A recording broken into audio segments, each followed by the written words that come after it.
Штип од Европа бара 20 милиони евра. Толку пари се потребни на општината за да изврши целосна реконструкција на канализациониот и колекторски систем и да изгради пречистителна станица. Во моментов од страна на Штип се направени сите подготвителни работи и за пари силно се лобира во ресорното министерство, кое треба да биде линк меѓу општините и европските фондови. Општина Штип го заврши проектот за целиот колекторски систем, за обнова, реконструкција, за канализациониот систем и за пречистителната станица.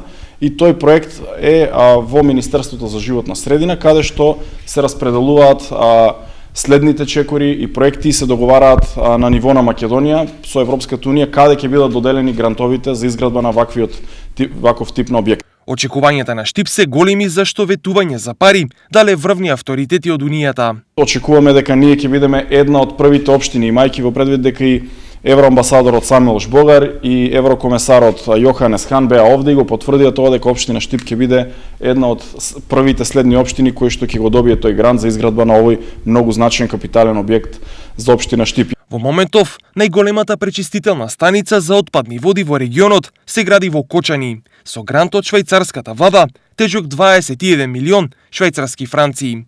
Проект вреден 200.000 евра пак обезбеди изградба на пречистителна станица во Берово на Беровско езеро. Изградба на пречистителни станици долж коритото на река Брегалница е обврска за исполнување на европските стандарди, но и за обезбедување здрава и чиста вода за пиење во бунарските системи. Од тука и инсистирањето и напорите на Штип, оваа општина да биде следната каде ќе се постави станица која ќе гарантира заштита на Брегалница и чиста вода.